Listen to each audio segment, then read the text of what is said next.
Leo ndio Jumapili ya mwisho wa mwaka na ilikuwa ni baraka kwamba tumefika leo, siku ya leo. Ninaamini kwamba wako waliotufukuzia mwaka mzima, lakini Yesu hajawaruhusu watupate. Hata mahali miguu yetu ilipokuwa karibu na kuanguka, hata hapo Yesu alitusaidia. Na nina ujasiri wa kusema hivi kwa sababu Farao hakuacha tu walipotoka, isipokuwa aliwafuatilia. Lakini pamoja na kuwafuatilia, alirudi peke yake. Nami nasema wanaomfuatilia arudi tu mmoja wakiwa nia, wasirudi wote kwa jina la Yesu.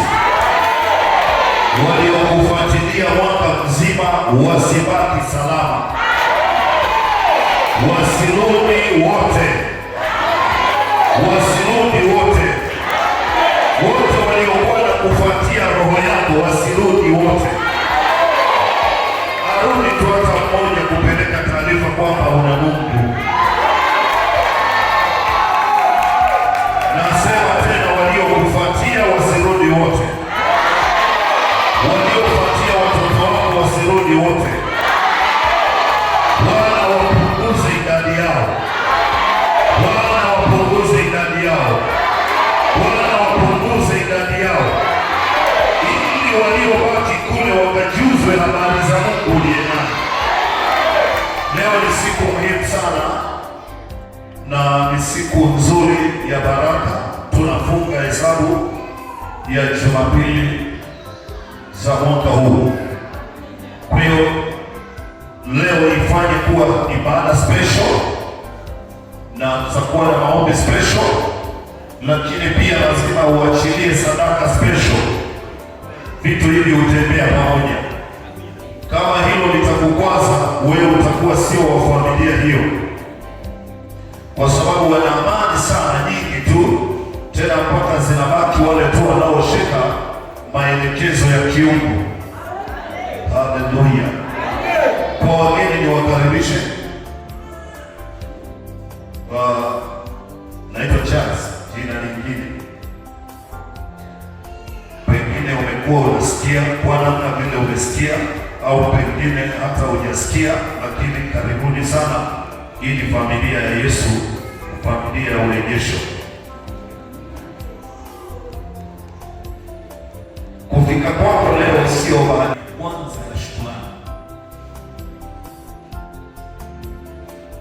tunakuja kumshukuru Yesu kwa sadaka, kwa yale amefanya. Kuna sadaka ya pili pia ambao tunaambatanisha na maombi yetu. Sala zako na sadaka zako zimefanya nini? Matendo ya mitume. Ukiona hutaki kutoa sadaka, wewe acha, lakini sisi tunafanya sawa sawa na neno. Sala zako na nini? Na sadaka. Kwa sisi tunaambatanisha maombi yetu na sadaka.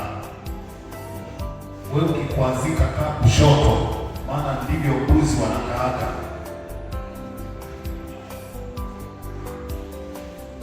Kulingana na imani. Bwana Yesu asifiwe. Na nafasi. Si kama umeelewa hiyo? Kulingana na nini? Na imani yako na nafasi yako. Kwa sababu kwa imani Habili alimtolea Bwana, sio kwa nafasi. Sisi tunaanza na imani. Unamwamini unayemtolea kiasi gani? Mtu akiamini anaweza kauza hata shamba. Mtu anaweza kauza hata nyumba, labda avamiwe hapo katikati kama Anania na ndugu yake. Walivamiwa kwa sababu unapoishika hela kuna mapepo yanainukaga. Bwana Yesu asifiwe. Yanaanza kukwambia ila mbona kubwa sana, kwa mchungaji mbona mtoi.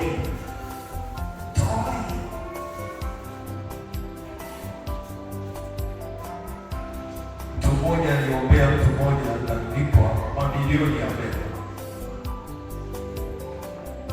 Sasa kuja kutoa fungu la 10 na shukrani ikawa shida, na nilipatiwa tu nabii, akampigia simu, mtumishi wa Mungu, sasa kwa kweli Mungu amefanya kila kitu kimekaa sawa. Sasa akasahau kuikata simu, sehemu zimekuja, akaanza kuongea vingine. Nabii mwenyewe huyo mdogo ni hela yote hiyo, akumba amesahau kuizima simu. Bwana Yesu asifiwe. Nabii kijana naye anasikia aya, ndio anakuja kushtuka baadaye, ameshaongea mambo mengi. Sasa anaulizwa, kwani hicho kiwanja kilipokuwa cha kwenu, si kulikuwa tu unaweza ukaamua tu? Ndio alichoulizwa huyo bwana.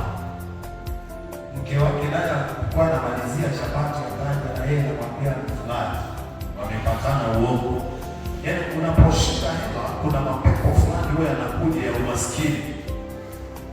Kama hujashika hela, unaweza ukaahidi kwa Mungu ahadi kwa uaminifu mno, nitatoa mabati 5.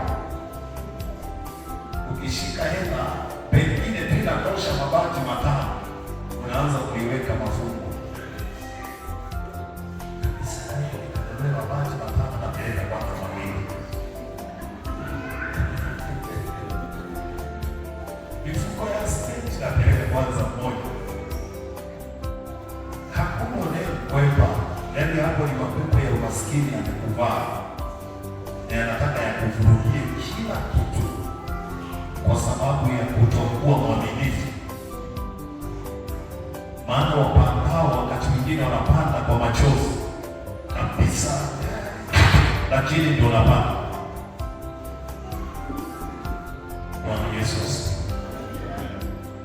Kuna wengine hata akipewa tu kwamba hii ni dhabihu sadaka yako ya leo, mapepo ya umaskini yanaamka, anaanza kutafuta chechi. Bwana Yesu. Hakikisha unashinda. Ndivyo ilivyo ukishika hela, unasahau malengo uliyokuwa umeyaweka. Mapepo ya umaskini yameinuka, yanakutengenezea tena wazo lingine tofauti na ile plani yako ya awali. Hivyo ukivuna mahindi, ukivuna mpunga, malengo uliyokuwa umeyapanga kabla hujalima, unashangaa. Kwa hiyo wakati mwingine shetani huwa anavizia kwenye ile pointi ya maamuzi ya mwisho, ndio anakitokeza kwamba wewe lolote hata jua, hata mzee wa kanisa ni kweli hawezi kujua, lakini yupo mzee wa siku atajua. Haleluya! Kwa nataka uelewe hivyo kwamba siku hiyo tutakuwa na dhabihu za aina mbili. Tutakuwa na dhabihu ya kumshukuru Mungu kwa yale aliyotufanyia, hata kama iwe ni kwa udogo, lakini dhabihu ya pili tutakuwa tunapatanisha mahitaji yetu tunayoyaomba kwa Bwana. Kwa hiyo siku ya Jumapili itakuwa ni ndefu sana, kwa sababu na hapa hatutakuwa na mambo mengi hapa, kwa sababu tutasimama